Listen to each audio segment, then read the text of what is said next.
We're here to bring a new type of news show. New insights, new styles, and new topics every day. We are News Generation. Bringing news just for you is Thursday, May 14th here in Seoul. I'm Lee Soo-jin, and this is News Generation. Joining us today is Ju-young. Good to be here. To have you, also Ju-hyun's with us. Hello, Soo-jin. To have you. And both are here to speak on behalf of people in their 20s and 30s. So we're now headed towards the end of the week, and today we're taking a closer look at Korea's early education craze, where academic pressure can begin even before children enter elementary school. In response to growing concerns that young children are being pushed too hard, the government has announced new measures aimed at curbing excessive private education for preschoolers. So what exactly is the government proposing to limit excessive private education? Well, South Korean government plans to limit those intensive academic teaching for preschoolers at so-called English kindergartens to no more than 3 hours a day, and completely banned for those who are under the age of 3. Well, this includes subjects like Korean, English, and math. But before I get into this policy, let me get this straight. Well, there is no English kindergartens, in fact. There are no official ones, only the private and the public kindergartens.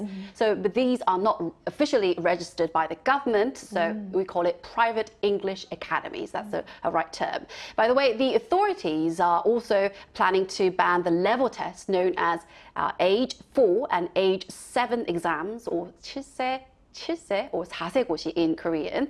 And what is this exam all about? These are highly competitive entrance tests used by elite English academies. And what was shocked by many people was the level of difficulty. Some of the questions are so advanced that even high school students would struggle to solve those questions. And for many parents, these entrance exams are definitely not a walk in the park. And I have actually tried some of them, solving some of the questions, and questions were about philosophy, history, and science. Quite difficult even for me. Some parents even say the whole process feels more like a university admission interview than a kindergarten application. The policy aims to put young children's developmental right and emotional development rather than exam-style teaching. However, some critics actually say that this policy could create a balloon effect. That means more tutoring, private lessons, and one-on-one lessons as well. So it's not happening. The private education may not disappear, just happening outside of the classroom. So hopefully this policy will help young children enjoy a healthier and enjoyable childhood. Right. I mean, what's so surprising and shocking is I want to emphasize that this is about how academic pressure in Korea is felt by children even before they enter elementary school. And behind these new measures is Korea's long-standing belief that education is the key to success. So to give us a bit more of a background, why is education, I guess, so highly valued in Korea? Well, Korea went through incredibly rapid economic growth after the Korean War. And for the longest time, getting into a good university and landing a good job was seen as the fastest way to move up in life. And the mindset has been passed down through generations. And the thing is, Korea doesn't have abundant natural resources to fall back on. So human capital excuse me, has always been treated as the country's most valuable asset. So it is no surprise that this kind of cultural history naturally leads to a very competitive education environment. You see the same pattern in countries like China, Singapore, and India, because they share a pretty similar historical and economic context. Right, so that does explain why so many parents see education not just as learning, but as one of the most reliable paths to opportunity and upward mobility. And one of the biggest debates today is whether that pressure is reaching children at too young an age. So why is early English education specifically for preschoolers so controversial, aside from the obvious reasons, I guess, Ju? Well, the thing is, as you may know, English is by far the most popular area when it comes to early education here in Korea. And also, in particular, English kindergartens or private English academies are quite popular among parents here in Korea because the children, the preschoolers, can interact with English speakers during the day, during the school. And how about the costs? Well, it's quite high. Tuition fees can cost around $2 million per month. That is around $1,400. And if you add up after-school programs, the total can become even more expensive. And interestingly, many of these institutions continue to raise their tuition fees every single year. And the thing is, like, many of these institutions they do raise their costs as well, because despite of the high price, demand continues to grow rapidly. In fact, the number of these institutions has increased by nearly 50% in 5 years. At the same time, many families feel a lot of pressure, burden, and wonder if they should invest that amount of money to their child. Choosing a right kindergarten is sort of like planning a child's entire future here.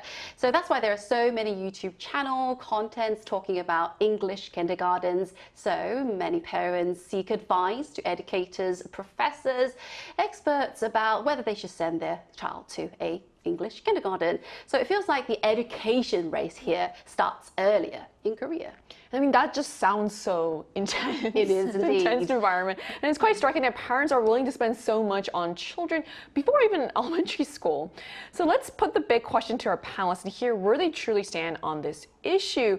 So do you think early education then for preschools is necessary as you actually have children? Yes, I do. Well, I do believe that early education English is sort of helpful in some extent. I put into some extent. When children are exposed to those second language systems, second language institutions, they could naturally pick up the English very easily. And as you think about it, as you may know, Korea's middle school students, high school students, they've got to study a wide range of subjects during their year. So parents want their child to feel less burdened, less overwhelmed, and speak and have some confidence before approaching those hard subjects, and they can actually have some comfortable English speaking ability skills as well. But the thing is, there's one important thing that I would like to add, and I would like everybody to keep in mind, is that young children, they should not learn English through a strict and stressful environment. That's the point. At that age, English should feel more like a play and fun. And in Korea, often we say this joke that study is sort of a competition of who will sit on the chair for the longest. We call that 엉덩이 싸움 in Korea, but come on, don't apply it to kindergartens. Yeah, they're too young for that. So, of course, I don't think every children must attend English academies and learn English at the early age, but if the parents can comfortably afford those prices, tuition fees, I don't think that's a bad option at all. So in such a competitive environment and atmosphere that we are living in this education system, I do believe that many parents feel that starting early may give another chance, another opportunity for their child and children a small head start as well. So in Korea, the word early carries a lot of power. Yeah. Indeed. People do want an early start. And you mentioned just now about how there's so many different subjects they have to get through. Yes. And there's a focus on English academies from an early age. But I just remember something. My mom actually works at an elementary school, and she used to say something about how, so English, there's a huge focus on English specifically at an early age because there's so many subjects ahead that they have to get through. That's what I'm talking about. English is something they need to get done with by before they enter. Age of 7 or what? Right. So you do that. It is actually true. So that is crazy thing that people have to go through. What are your thoughts on this? Well, I personally don't think early English education is something we need to push for preschoolers. At that age, kids are still in the process of fully developing their first language, which is Korean, and layering a foreign language on top of that too soon can actually create confusion rather than help them. And I get the argument that younger kids pick up languages more naturally, but that doesn't mean it has to come through expensive English kindergartens or private tutoring. The cost is just hard to ignore. We're talking about millions of won for some of these programs. And I think unless parents can more than comfortably afford it, it's worth stepping back and asking whether that money is really going where it matters most for our kids. And I think if we wait until our child develops their own curiosity and motivation toward English, they will actually learn more effectively because they want to, not because they're told to. And I think the drive to learn will make a huge difference. So I do see both sides. They're both compelling points. One emphasizes how naturally young children can absorb language, while the other questions whether the benefits justify the cost and also the pressure on such young children. So ultimately, the debate reflects a broader question about what children truly need in their earliest years. And that's why we wanted to hear directly from our viewers. So we ran a poll on the Arirang News YouTube channel asking what percentage of your household income would you spend on your child's education. So here's what the results showed. So the largest group, 40%, said they would spend over 30% or as much as they could afford. Meanwhile, 25% said they would not spend a penny on private education. 18% said they would allocate between 10 and 30%. And 17% said they would keep it under 10%. So the results suggest that while many parents are determined to invest heavily in education, still a significant number remain quite skeptical about the need for private tutoring. So opinions can not only be varied, but also change when theory meets the realities of parenting. So what are you actually doing, Chuyeon, or planning to do for your own children? Well, I have two sons, and the first one is receiving private education right now. And honestly, even if, when we think about our younger age, when we were younger, I don't think that I have received this amount of private education when I was younger. But for him, it's very difficult to avoid those private education systems since I'm a working mom. And also to adopt to the current education system. And it's almost impossible not to send my children somewhere after school because school finished quite early here in Korea, 12 or 1 p.m. And finding after school activities for children in Korea these days is like almost part of the parenting. It's not rocket science at all. And most of my son's activities are actually focused on arts and sports, not on study. He goes to taekwondo, piano, swimming, football, arts, that's it. And also, he also, in fact, attended an English kindergarten when he was younger at the age of 6. And personally, I believe children should start learning English. Not only English, but their second language when they have a solid foundation of their first language, their mother tongue, and so that they can comfortably express themselves, what happened in the school, what happened to the teacher and their friends. They should be able to deliver that in their first language. So that's why that he went a year later than any other students in his classroom. And also, I specifically chose this kindergarten because it has many activities, field trips and playground activities, and also forest experiences as well, because I didn't want him to just sit down on the desk and focus and writing down something. And I decided this one because of no homework. That was an important point indeed. And I wanted him to pick up English very naturally and through play and interaction with his friends. And at the same time, he still studies Korean and math through worksheets. That is quite popular in Korea. And also, he took one of those famous exams, the admission test, the age 7 entrance exam test. Wow. The difficult one before it was being prohibited. Well, I told my son not to study. Well, most of them would study, going to another cram institutions in order to get admitted to that English elite academies. But my one did not study at all because I thought, what's the point of studying? You study for 2 years and go to the English test site and just do it. Your skills will be there. So, and I just wanted him to take them naturally. And for my younger son, I think I'm thinking like a 30 minutes for this. But my second one, he's currently 3 years old and 5 years old in Korean age, but he's not receiving any private education at all, and he's going to private kindergarten currently right now. And I think we should talk about this later on at News Gen. These days, because of the high fever of education, early education trend in Korea, not only private kindergartens, but also the public kindergartens, they are adopting and introducing Korean and English subject inside the classroom. So my second child is the only one who couldn't write his name in Korean and English. The teacher kept calling me that you should help him to practice. Wait, so how old is he again? He's 3 years old and 5 years old. And most kids can write both English and Korean. Do that. That is crazy. That is crazy indeed, insane. That's mental. So what I want for my kids is to, yes, study English, but whenever you are ready. That's the point. But I think that's also a good point that you brought up. It's like people around you, like moms around you, are also doing the same thing. They're sending their kids to so many different academies, so you feel like you're also obligated, or you know, because obviously no parent wants their kid to be, you know, left behind. That's right. That is the reality. So all this highlights how private education is often driven not just by ambition, but by practical realities and also social pressure.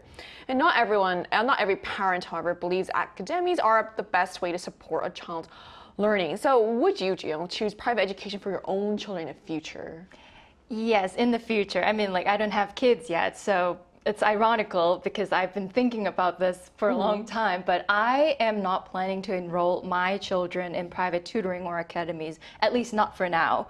I might change my thoughts after I have kids, but part of it comes from my own experience growing up. I went to a lot of academies like most kids did, but I actually built my English speaking ability on my own outside of any formal classes. So I've seen firsthand that private education isn't the only path, and as a parent, I think the most valuable thing I can do is create an environment at home where my children can feel free to be curious and explore and ask a lot of questions. And when it comes to English specifically, I'd rather expose them to it naturally, like through conversations, through play, and through everyday life, rather than sending them off to a class where it feels like an obligation. And learning something because you enjoy it sticks so much better than learning it because you have to. So for now, my focus is on building that kind of home environment in the future, and I'll reassess as my child grows. So that's a very different approach, focusing less on structured classes and more on creating a home environment that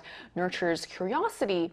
And the debate doesn't end just with preschoolers, unfortunately. So it continues well into elementary school years. So how much time do then elementary school students spend studying? Which sounds like a crazy question. Yes, it does. It's definitely a topic that stirs a lot of debate. According to a survey conducted last year targeting elementary school students in Korea, 6 out of 10 kids said they get 2 hours or less to just play each day. And 16% said they don't even get 1 hour of playtime, which is crazy. And when you think about why, it kind of makes sense in a sad way.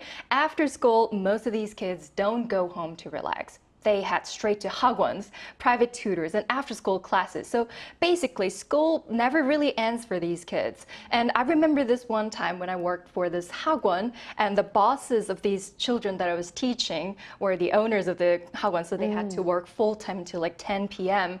So they have been like sending their kids to all sorts of hagwons, like from southkorea math academies to coding academies too.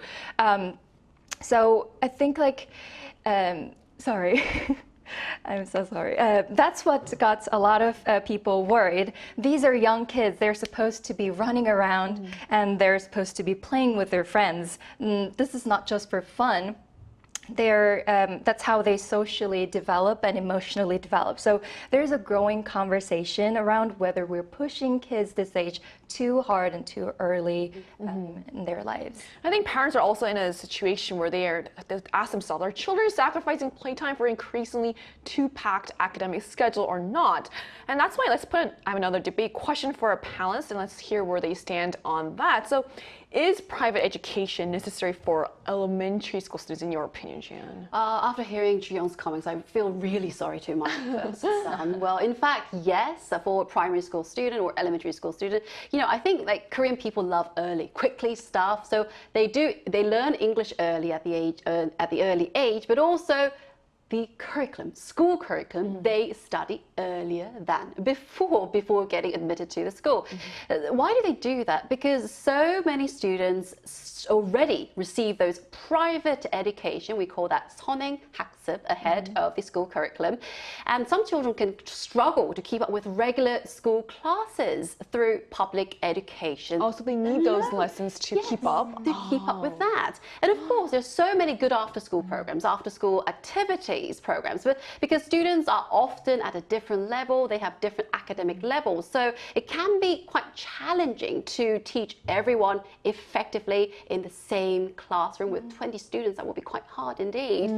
And at the primary school level, I believe studying is less about competition and more about building a good habit sitting on the chair. So good habit matter more than perfect scores. So that's why I think some level of private education can be helpful as a supplement. So it should work as a supplement, the education, support the public education, but not replace it entirely. And the important thing is, you know, finding the right balance between public and private education, not putting children under too much stress too early. I think that points a deeper question about there's an issue with like the system. Like kids, it should be enough to just go to public school to understand what's going to keep up. And also I like what we pointed out earlier was about how because you work, there's also that time you need for kids to go somewhere. So that's also an important point to make. So what are your thoughts on this? Well, my take is that private education at the elementary level still isn't something every child needs. Kids who have a genuine interest in learning will eventually find their own way, and they'll seek it out themselves without being pushed into academies. And they might find their passion somewhere totally unrelated, like rapping or baking, beatboxing, we never know. But forcing a child who isn't ready for any kind of like formal education can actually backfire and kill their love of learning before it even has a chance to grow. Like Ji-hyun said, if a child is struggling to keep up with a school curriculum, then yes, some targeted support makes sense. But using private education as a default just because other parents are doing it, or because we as parents feel anxious, I don't think that's a good enough reason. And like preschoolers, elementary school students are still very young. They need time to run around, try new things, then just experience life. So, yeah. So again, these are both very compelling points that we both heard. One emphasized how naturally young children can absorb language, while the other questions the benefits, that whether that would help the cost and the pressure. So the debate also reflects a broader question about what children truly need in their earliest years. And so we asked our viewers once again by running a poll on the i9 News YouTube channel asking, is early private education for young children and elementary students necessary? So here's what the results showed. So a slight polarity, 48% said it is not necessarily, where 42% said it is necessary. Another 10% said they were unsure about this. So the results suggest that while many parents see private education as an important investment, just as many question whether children really need to start so early. So as we wrap up, this debate ultimately comes down to what kind of education will best prepare children for the future. So how has today's discussion shaped your thoughts on children's education? Well, first of all, this whole conversation brought me back to my childhood when everything was just fun without hagwon. But the sad part is, although the things are slowly changing, it hasn't changed it all that much since I was a kid. And this worries me because the world certainly has changed. We're living in an age where AI is changing everything, and the skills that are going to matter most won't come from memorizing facts or solving textbook problems. Creativity, critical thinking, and the ability to adapt, those are the things that kids need to develop. So education should ultimately be just helping kids figure out what they want to do in the future. Right. Any last thoughts? Yeah, you mentioned about the AI. We're living in the era of AI. So I think it's equally important to teach them about the ethics and moral issues, responsibility when it comes to digital technology in the future. I hope education becomes less about pressure for them, but more happier life for our children.